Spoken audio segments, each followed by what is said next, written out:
The night I discovered my wife's affair was supposed to be our anniversary celebration. After 12 years together, I thought I knew Vanessa better than anyone. That night proved how wrong I was. I had spent weeks planning the perfect evening, reservations at Elia, the upscale restaurant where we had our first date, a vintage bottle of Cabernet from the year we met, and 2 tickets to Bali hidden inside a small velvet box. I even left work early, something unheard of at my investment firm, where 60-hour weeks were the norm. My colleagues patted me on the back as I rushed out. My boss actually smiled, and for once, I felt like I had my priorities straight. The drive home that evening had a particular weight to it. Rain drummed against the roof of my Audi, creating a rhythm that matched my heartbeat. Seattle's autumn weather could be gloomy, but that day it felt almost cinematic. The gray skies and the blurry streaks of red taillights stretching before me seemed to frame this moment as significant. I remember thinking how perfect it was, how well everything was coming together. Our house sat at the end of a quiet cul-de-sac in Queen Anne, the neighborhood we had stretched our finances to afford 5 years ago. It was Vanessa's dream home, craftsman style with a wraparound porch and a view of the Space Needle from the master bedroom. As I pulled into the driveway, I noticed an unfamiliar black Mercedes parked across the street, a small detail that should have rung alarm bells, but my mind was too preoccupied with anniversary plans. I entered through the garage, the bouquet of red roses clutched in my hand, ready to surprise her. The house was unusually quiet, no music playing, no TV sounds, none of the usual ambient noise of our home. Just silence and the distant sound of voices from upstairs. I assumed Vanessa was on a work call and decided to wait in the kitchen, maybe pour myself a glass of scotch while I waited. That's when I noticed her phone on the kitchen counter. Vanessa never left her phone unattended. As a real estate agent, she was practically fused to the device. Next to it was a half-empty glass of red wine, then another glass beside it, 2 wine glasses. Something cold settled in my stomach. The voices upstairs had changed rhythm. No longer the measured tones of a business call, but something else entirely. Something more intimate, punctuated by laughter I recognized, and then a deeper sound that didn't belong in my house. People say that in moments of extreme shock, time slows down. They're right. Each step up our staircase felt like climbing a mountain. The plush carpet that Vanessa had insisted on installing last year muffled my footsteps as I moved toward our bedroom. The door was partially open, and through that narrow space I could see reflections in the mirrored closet doors. Reflections that told me everything I needed to know. I pushed the door open. The roses fell from my hand. Vanessa's eyes met mine in the mirror. Before she turned, pulling the sheets up to cover herself, the man beside her, tall, tanned, with the kind of carefully maintained stubble that screamed, "Trying too hard," looked more annoyed than embarrassed. "Nathan," Vanessa gasped, her voice somewhere between shock and something else I couldn't identify. "You're home early." The banality of that statement hit me like a physical blow. 12 years together, and the best she could offer was, "You're home early," as if I'd interrupted a surprise party rather than discovered her betrayal. "Who is this?" I asked, my voice surprisingly steady. "This is Richard," Vanessa said, as if introducing me to a new colleague at a dinner party. "Richard, this is my husband, Nathan." Richard had the audacity to nod at me, like we were meeting under normal circumstances. "Hey, man." "Richard is a client," Vanessa added quickly. "He's looking for a penthouse downtown, and we were just—" "Save it," I interrupted, amazed at how calm I sounded when inside. Something was breaking apart. "I don't need the script you've rehearsed." "Nathan, you're overreacting," Vanessa said, her initial shock giving way to irritation, as if I was the one who had done something wrong by coming home to my own house. "This isn't what it looks like." That's when I laughed. I couldn't help it. It erupted from somewhere deep and primal, a sound I barely recognized as my own. "Not what it looks like? Are you serious right now?" I gestured at the scene before me. The tangled sheets, their discarded clothes, the undeniable evidence of what had been happening in my bed moments before. "This is exactly what it looks like. It's the most obvious thing I've ever seen." Richard cleared his throat. "I should probably go." He reached for his pants, which were draped over the reading chair I'd given Vanessa for Christmas last year. Yes, you should, I agreed, still standing in the doorway. And take her with you. Vanessa's eyes widened. What? You heard me, I said, maintaining that eerie calm that seemed to have possessed me. Pack your things and get out. Both of you, now. Nathan, be reasonable, Vanessa said, switching tactics.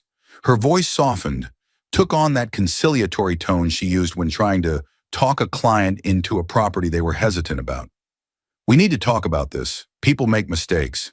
Marriages go through rough patches. How long? I cut her off. She blinked.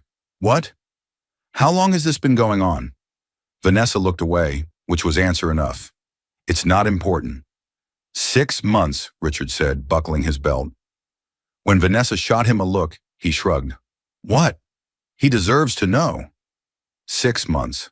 Half a year of lies, of coming home late from client meetings, of weekend work emergencies that required her immediate attention, of declining intimacy because she was too tired or had a headache. 6 months of me believing her, trusting her, planning our future together. Get out, I repeated, stepping aside from the doorway. You have 30 minutes to pack whatever you need. The rest we can sort out later. Nathan, this is ridiculous, Vanessa said, clutching the sheet around her as she stood up. This is my house too. You can't just throw me out because you're angry. Actually, I can, I replied. The house is in my name. The mortgage is in my name. The utilities are in my name. Legally, you're just a guest here, and your invitation has been revoked. That was true. When we bought the house, Vanessa's credit had been a mess from a previous business venture gone wrong. We had decided to put everything in my name until she rebuilt her credit score. It was supposed to be temporary, something we would fix eventually. We never did. You wouldn't dare, Vanessa hissed, her facade cracking to reveal the anger beneath. I've lived here for 5 years. I decorated this place. I've paid half the mortgage. In cash, I reminded her, with no paper trail. As far as the bank and the law are concerned, this is my property. So unless you want me to call the police and have you removed for trespassing, I suggest you start packing. Richard, now fully dressed, grabbed his watch from the nightstand. I'll wait in the car, he mumbled, clearly eager to escape the situation. No, you stay and help her pack, I ordered, since you're so invested in what's mine. The next 30 minutes were excruciating. I stood in the hallway watching as Vanessa threw clothes into suitcases, tears streaming down her face. Whether they were tears of remorse or rage, I couldn't tell. Probably both. Richard awkwardly moved around the room, helping her gather toiletries and jewelry, avoiding eye contact with me. As they prepared to leave, Vanessa made one last attempt. She approached me, her eyes red but determined. Nathan, please, we can work through this. 12 years shouldn't end like this. I looked at her, really looked at her. The woman I had built my life around, the person I had trusted most in the world. And I felt nothing. Just a vast emptiness where love had been. It ended the moment you decided our vows meant nothing, I said quietly. It ended every time you looked me in the eye and lied. It ended 6 months ago. We're just making it official now. I held the front door open as they carried her suitcases out. The rain had stopped, but the air was heavy with moisture, the way it often is in Seattle after a storm. Richard loaded the bags into his Mercedes while Vanessa stood on my porch, keys in hand. What am I supposed to do now? She asked, and for a moment, I almost felt sorry for her. Almost. That's not my problem anymore, I replied, taking the house keys from her hand. You made your choice. Now live with it. As they drove away, I closed the door and leaned against it, waiting for the breakdown I knew must be coming. The anger, the grief, the primal scream of betrayal. But it didn't come. Instead, I felt strangely liberated, as if a weight I hadn't known I was carrying had been lifted. I walked back upstairs, stripped the bed of its sheets, I would burn them later, and opened all the windows, letting the cool night air cleanse the space. Then I poured myself that glass of scotch, sat on the porch, and watched the lights of Seattle shimmer against the night sky, wondering what would come next. What came next was chaos. The first wave hit the morning after. I woke to a barrage of texts and voicemails from Vanessa, cycling through every emotion in the spectrum. pleading, apologizing, raging, threatening. I read and listened to each one, then blocked her number. The next attack came through mutual friends who called with concerned voices asking if everything was okay, if there was anything they could do, if maybe I was being a bit hasty. I realized then that Vanessa had already launched her campaign, positioning herself as the victim of my unreasonable anger. But I had anticipated this. Before going to bed that night, I had sent a single group email to our closest friends and family members. No dramatics, no accusations, just the plain, unvarnished truth. Vanessa has been having an affair for the past 6 months. I discovered it today. Our marriage is over. I would appreciate your understanding and space during this difficult time. Brief, factual, irrefutable. The replies came quickly. Shock, sympathy, offers of support. My parents called immediately, my mother crying softly on the other end of the line. "We're coming up this weekend," my father said, his voice gruff with suppressed emotion. No arguments. I didn't argue. For once, I welcomed the thought of not being alone. What I didn't anticipate was Vanessa showing up at my office the next day. I was in the middle of a client meeting when my assistant knocked on the door, her expression apologetic. "I'm sorry to interrupt, Mr. Hayes, but your wife is here. She's quite insistent." My client, an older gentleman named Howard who had been with our firm for decades, raised an eyebrow. "Wife trouble? We can reschedule." "No need," I said, standing up. "Please excuse me for just a moment." I found Vanessa pacing the reception area, dressed immaculately in a navy blue business suit, her blonde hair swept into a sleek ponytail. She looked every inch the successful real estate agent, except for the barely contained fury in her eyes. "What are you doing here?" I asked quietly, conscious of the curious glances from my colleagues. "You blocked my number," she accused. "You sent that email. You're trying to destroy my reputation." "I told the truth," I replied. "Something you might want to try sometime." "I made a mistake, Nathan," she hissed, keeping her voice low but intense. "People make mistakes.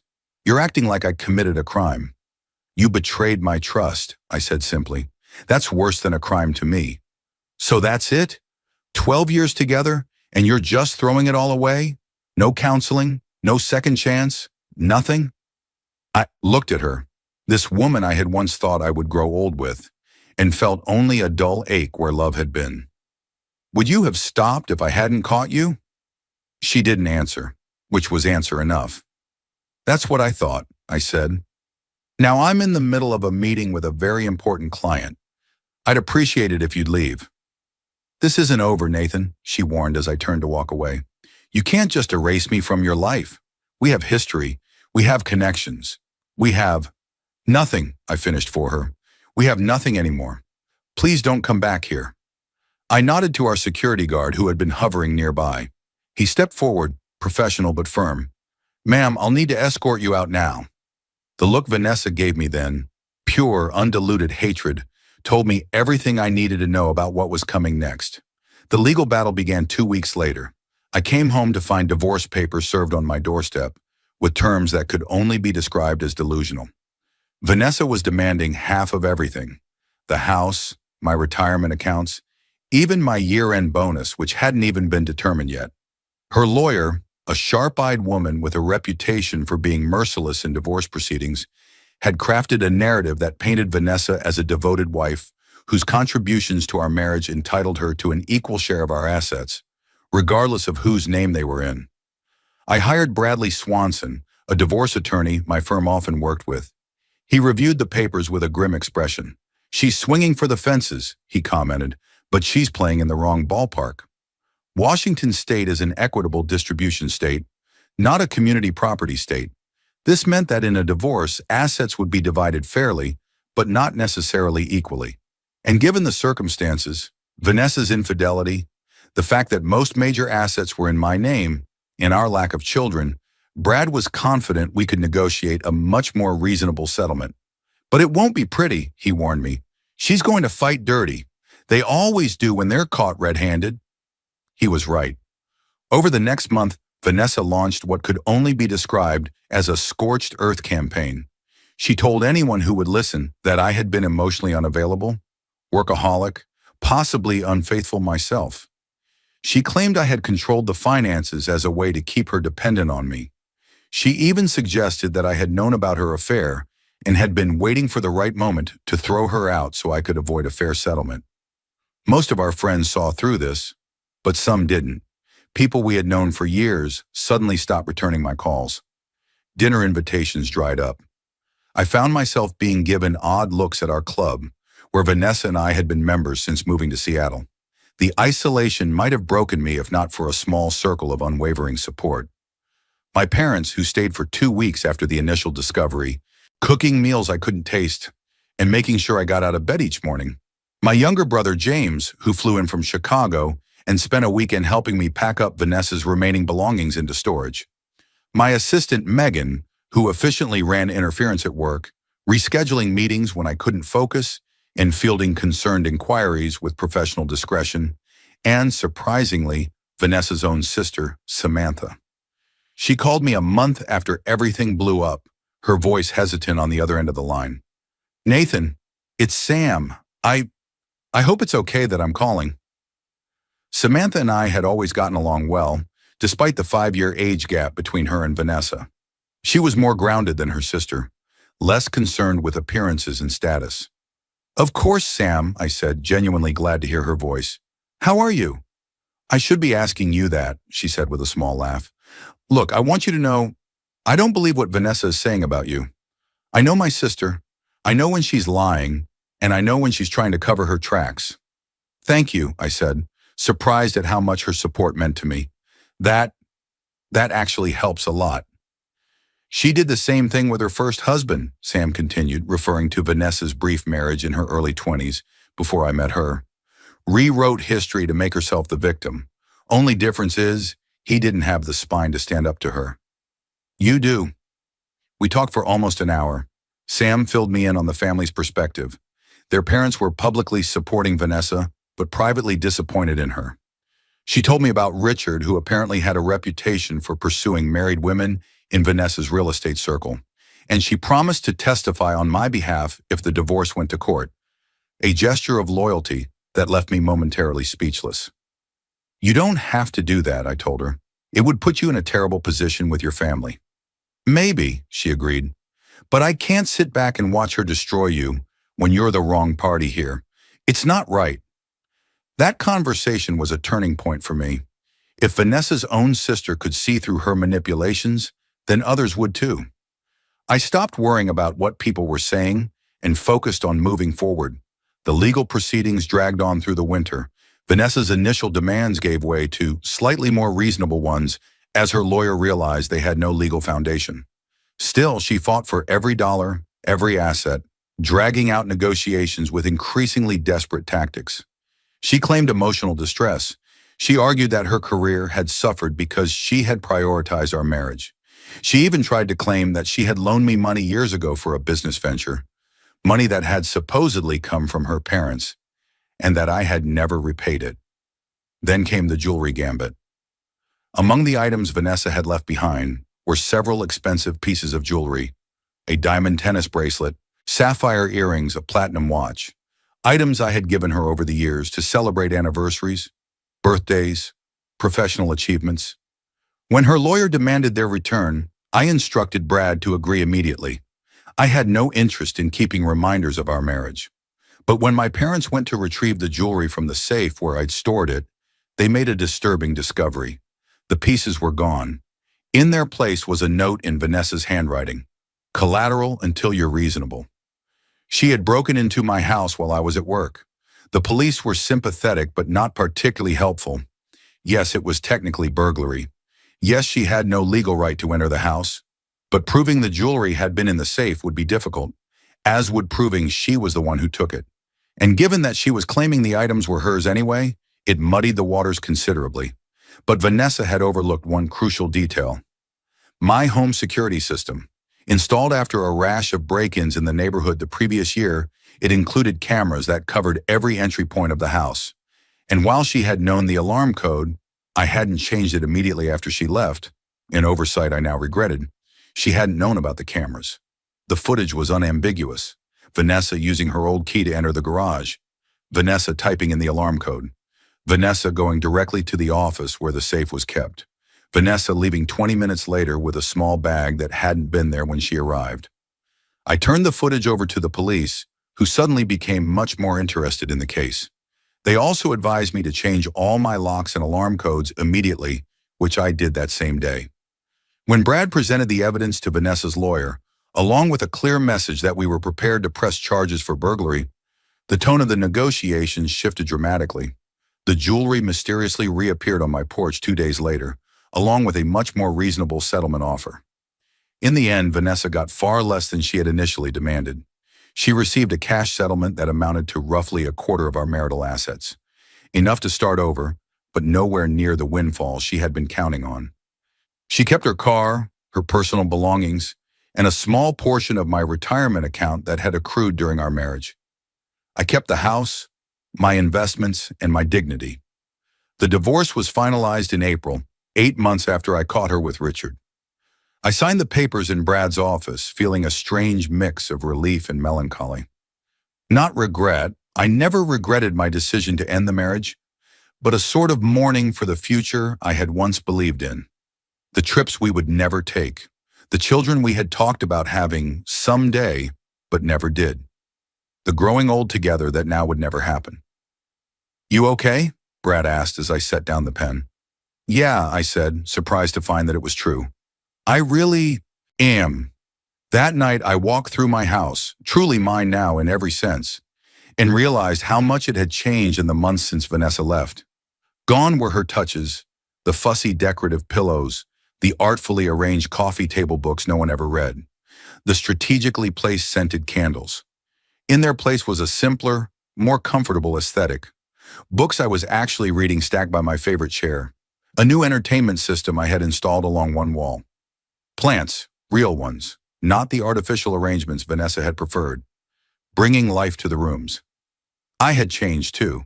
The initial shock and betrayal had hardened into something more useful, a heightened awareness of my own worth, an unwillingness to accept less than I deserved. I had lost weight, started working out regularly, reconnected with friends Vanessa had never particularly liked. I had even started dating again. Nothing serious, just casual dinners and conversations that reminded me there were honest, interesting women in the world. Life was good, not perfect, but good, and getting better. Until Vanessa showed up on my doorstep 3 months later, her eyes red-rimmed and her voice slurred from whatever she had been drinking. "Nathan," she said, swaying slightly in the porch light, "we need to talk." I hadn't seen her since the divorce was finalized. We had communicated exclusively through our lawyers for months. Seeing her now, disheveled, clearly intoxicated, a shadow of the polished, confident woman she normally presented to the world, was jarring. "It's late, Vanessa," I said, keeping one hand on the door, ready to close it. "Whatever you need to say can wait until tomorrow, when you're sober." "He left me," she blurted out, tears welling in her eyes. "Richard, he left me for someone else. Isn't that just perfect?" She laughed, a hollow sound that held no humor. "Karma's a bitch, right? That's what you're thinking." "I'm not thinking anything," I replied honestly, "except that you shouldn't be driving in this condition. Do you need me to call you a cab?" "I didn't drive. I took an Uber." She took a step closer, and I caught the scent of expensive perfume mingled with bourbon. "Can I come in? Just for a minute. Please, Nathan. I have nowhere else to go." Warning bells went off in my head. This had to be some kind of trap, another play in a game I had stopped playing months ago. "That's not a good idea," I said firmly. "We're divorced, Vanessa. We don't have anything to talk about." "I made a mistake," she said, her voice breaking. "The biggest mistake of my life.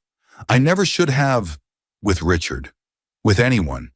You were the best thing that ever happened to me, and I threw it all away. And now I'm being punished for it." There was a time when those words, that vulnerable admission, would have weakened my resolve. A time when I might have stepped aside, let her in, allowed myself to be pulled back into her orbit. But that time had passed. "I'm sorry. You're going through a hard time," I said, and I was surprised to find that I meant it. "But that's not my responsibility anymore. You need to go home, get some sleep, and start figuring out your life. Without me. Home, she repeated bitterly. I don't have a home. I have a shitty apartment that costs a fortune because it's close to the office. I have furniture I bought at West Elm because all our good stuff was in your name. I have nothing, Nathan. Nothing.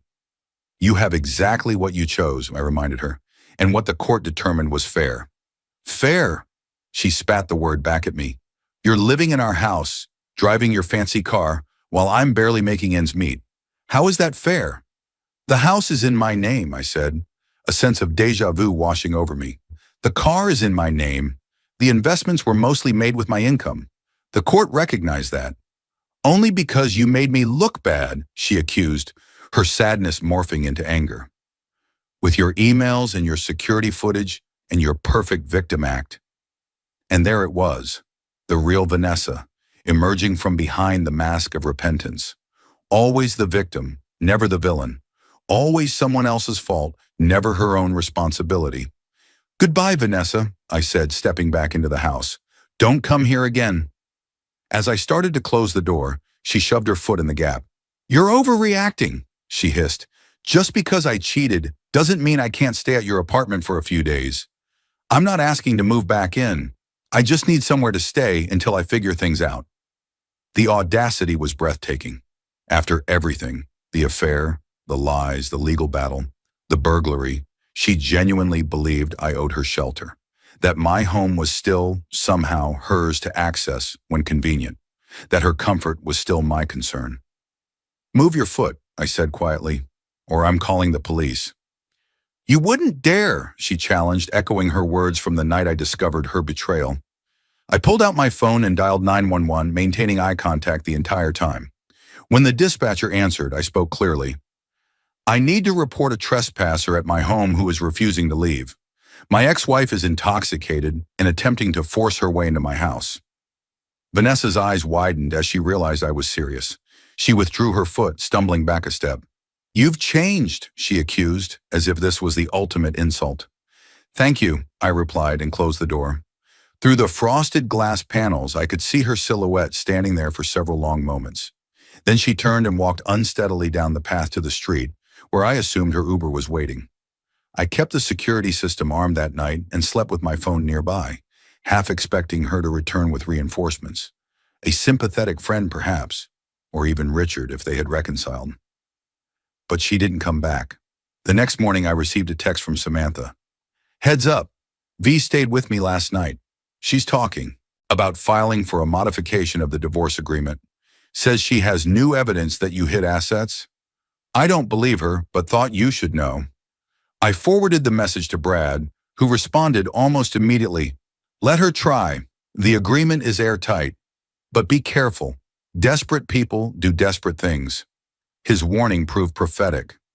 Over the next few weeks, Vanessa launched what could only be described as a harassment campaign. She left voicemails. She sent emails. She showed up at my office again, causing such a scene that security had to remove her. She even approached me at the gym one evening, cornering me by the water fountain with tears streaming down her face, begging for another chance until management intervened. Each encounter followed the same pattern. Initial contrition, followed by barely concealed demands, escalating to accusations and threats when those demands weren't met. It was exhausting, and more than a little concerning. I began varying my routines, taking different routes home, checking my surroundings more carefully. I installed additional security cameras around the house and gave my neighbors a heads up to call me if they saw Vanessa lurking around. Then the social media attacks began. Posts on Facebook claiming I had abused her, tweets suggesting I had engaged in financial improprieties at my firm, Instagram stories showing her tearfully recounting how I had abandoned her in her time of need. Most of her claims were so outlandish that they discredited themselves, but mud sticks, and I found myself having uncomfortable conversations with my boss, with clients, with friends who had seen the posts. Brad advised me to file for a restraining order, and I reluctantly agreed. The hearing was set for a Tuesday morning, a slot I had to clear in my increasingly busy calendar. I was in the middle of a major acquisition deal at work, and the timing couldn't have been worse. But when Tuesday came, Vanessa didn't show up to contest the order. The judge, reviewing the evidence of her harassment, granted the restraining order without hesitation. Vanessa was legally prohibited from coming within 500 feet of me, my home, or my workplace. She could not contact me by phone, email, social media, or through third parties. Any violation would result in her arrest. I felt an immense sense of relief as I left the courthouse, the order tucked safely in my briefcase. Maybe now, finally, this chapter of my life could close. I was wrong. The restraining order didn't stop Vanessa. It just made her more creative in her approaches. She created fake social media accounts to continue her smear campaign. She sent letters to my neighbors, my colleagues, even my parents, filled with increasingly bizarre accusations. She hired a private investigator to follow me, a fact I discovered when I noticed the same nondescript sedan parked on my street 3 days in a row. But her most disturbing tactic involved a young woman named Melissa, whom I had been dating casually for a few months. Melissa was everything Vanessa wasn't: straightforward, unpretentious, genuinely kind. We had met at a charity event organized by my firm, where she was representing her company, a local tech startup. Our relationship was still new, still finding its footing, but it had potential. I liked her, I trusted her, which made what happened next all the more painful. One evening after dinner at her apartment, Melissa seemed unusually quiet. When I asked what was wrong, she hesitated, then retrieved her laptop. "I got an email today," she said, opening the screen to show me, "from someone claiming to be an old friend of yours." The email was from an address I didn't recognize, but the content was unmistakably Vanessa's work. It was a masterclass in manipulation, expressing concern for Melissa, warning her about my pattern of behavior with women, suggesting that I was still deeply entangled with my ex-wife despite the divorce. The email even included altered screenshots of text conversations, fabricated to make it appear that Vanessa and I were still intimately involved. "This is from my ex-wife," I told Melissa, my stomach churning with a mixture of anger and humiliation. "None of it is true. We're completely finished. The divorce was final months ago. She's been having trouble accepting that." Melissa studied my face. "I figured it might be something like that. The email felt off, too detailed, too personal for someone who claimed to be a casual friend. But I thought you should know." "I'm sorry you got dragged into this," I said, genuinely remorseful that my past was now affecting her life. "There's a restraining order against her, but obviously that doesn't stop electronic communication from fake accounts." "What are you going to do?" Melissa asked. It was a fair question. What could I do? Each time I blocked one avenue of harassment, Vanessa found another. Each time I thought the situation couldn't get more bizarre, she proved me wrong. "I don't know," I admitted, "but I'll figure it out." The solution, when it finally came, arrived from an unexpected source. A week after the email incident, I received a call from a number I didn't recognize. Against my better judgment, I had been screening all unknown calls lately. I answered. "Nathan Hayes?" a woman's voice asked. "Speaking. Who is this?" "My name is Deborah Winters. I'm Richard Sullivan's wife." The name hit me like a bucket of cold water. Richard, the man I had found in my bed with Vanessa, the man she had left with that night, the man who had apparently left her for someone else, or returned to his wife, as it now seemed. "Mrs. Winters," I said carefully, "what can I do for you?" "Please call me Deborah," she said, her voice weary but determined. "I think we need to talk about our mutual problem." We met the next day at a quiet cafe in Bellevue, well away from my usual haunts where I might be recognized. Deborah Winters was not what I expected. From the way Vanessa had described Richard, I had imagined his wife as some sort of dowdy, neglected spouse. Instead, the woman who sat across from me was poised, articulate, and still wearing her wedding ring. "Richard and I have been married for 15 years, she told me over coffee. "We have 2 children. He's had affairs before, 3 that I know of. Each time he comes back, swears it's over, promises to change, and like a fool, I've believed him. Until now." "I'm sorry," I said, and meant it. Whatever complicated feelings I had toward Richard, they didn't extend to his wife, who seemed to be another casualty in a mess not of her making. "Don't be," she replied with a wry smile. "I'm done being the understanding wife. I've filed for divorce. Richard doesn't know yet. He's on a business trip this week. But when he gets back, he'll be served with papers and find the locks changed. That sounds familiar, I commented, remembering my own decisive action the night I discovered Vanessa's betrayal. Your ex-wife has been contacting me, Deborah continued, getting to the point of our meeting. At first I blocked her, but then she started reaching out to my friends, my family, telling them about her relationship with Richard, but with a twist, painting herself as the innocent party who didn't know he was married. I nodded, unsurprised. That sounds like Vanessa. Then she showed up at my children's school, Deborah said, her composure cracking slightly. She approached my daughter in the parking lot, tried to talk to her about her father. That's when I decided enough was enough. The cafe seemed suddenly very quiet. What are you proposing? I asked, though I had an inkling of where this was heading. An alliance, Deborah said, regaining her composure. Separately, we're just two angry exes. Together, we have leverage. I have evidence of all of Richard's affairs, including his relationship with Vanessa, text messages, emails, credit card statements showing hotel charges, jewelry purchases, everything. And how does that help me? I asked. Vanessa is terrified of public humiliation, Deborah said confidently. That's why she's working so hard to control the narrative about your divorce. She doesn't want people to know she was just another conquest for Richard, another name on his list of affairs. She wants everyone to believe it was a grand passion, a love worth destroying a marriage for. She was right, I realized. Vanessa had always been obsessed with appearances, with how others perceived her. The thought of being exposed as just one in a line of meaningless flings would be unbearable to her. So we threaten to expose the truth unless she backs off, I clarified. Exactly, Deborah confirmed. I have a friend who works at the Seattle Times. The society pages would love a juicy story about a prominent real estate agent's affair with a married investment banker, complete with evidence. It was tempting, so tempting, but something held me back. I don't know, I said slowly. Stooping to her level feels wrong. Deborah leaned forward. This isn't about revenge, Nathan. It's about protection. Protection for my children, who don't deserve to be ambushed at school.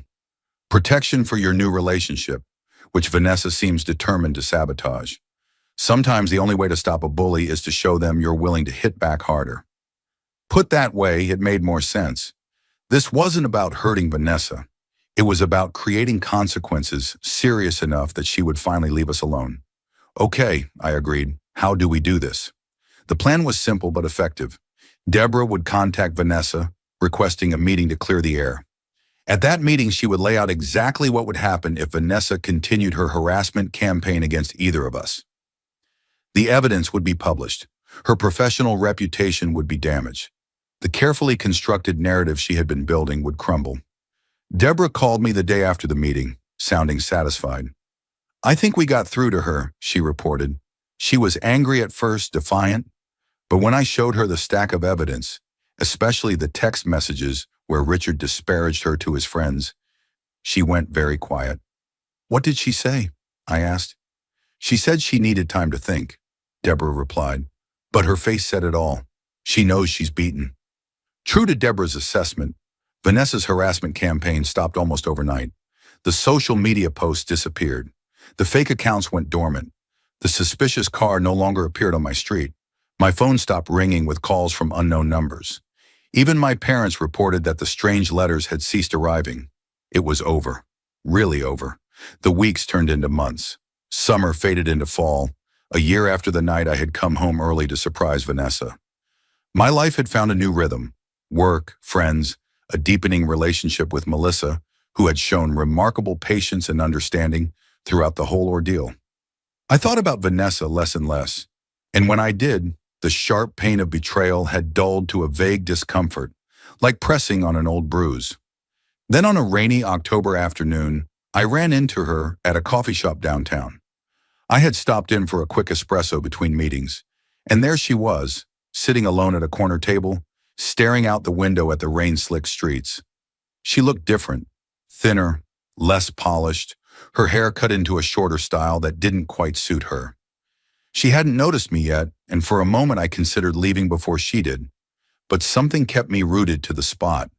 Curiosity, perhaps, or the need for some kind of closure that the legal proceedings hadn't provided. As if sensing my gaze, she turned. Our eyes met across the crowded space. For a heartbeat, neither of us moved. Then, to my surprise, she gave a small, resigned nod of acknowledgement. I paid for my espresso and, against my better judgment, walked over to her table. "Vanessa," I said, my voice neutral. "Nathan," she replied, gesturing to the empty chair across from her. "Would you like to sit?" I hesitated, then sat down. Up close, the changes in her were more pronounced. There were faint lines around her eyes that makeup couldn't quite conceal, a weariness in her expression that was new. "How are you?" I asked, more out of politeness than genuine interest. "I've been better," she admitted with a brittle smile. "But I'm surviving. You look well." "Thank you, I am."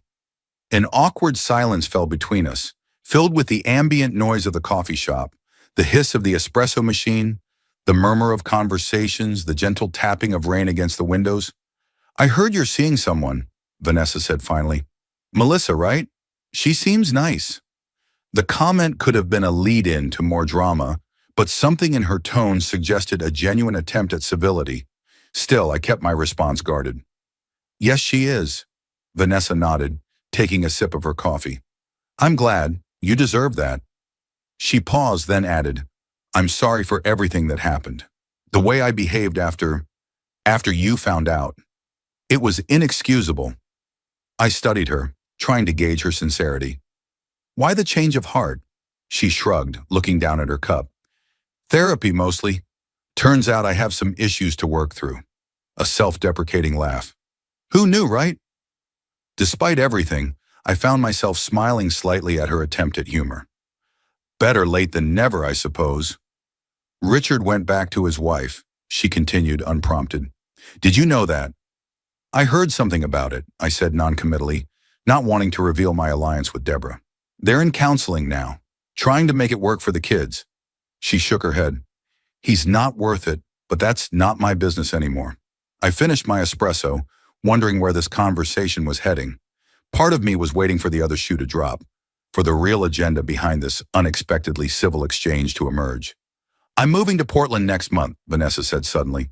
"Fresh start, new office, new city." "That sounds like a good decision," I offered, genuinely relieved at the thought of her being in another city. "I think so too." She hesitated, then reached into her bag and pulled out a small, wrapped package. "I've been carrying this around for weeks, hoping I might run into you. I know I could have mailed it, but anyway, this belongs to you." I took the package warily, half expecting some kind of trick. But when I unwrapped it, I found my grandmother's pocket watch, a family heirloom I had assumed was lost in the chaos of the divorce. It had been my grandfather's originally, given to him by his father when he enlisted in the Navy during World War II. My grandmother had kept it after his death and passed it to me when I graduated from college. I took it the day I came back to the house, Vanessa admitted, having the grace to look ashamed. "Along with the jewelry. I don't know why. I was so angry, so desperate to hurt you somehow. But it was wrong, and I'm sorry." I ran my thumb over the worn silver case, feeling a surge of emotion I hadn't expected. "Thank you for returning it."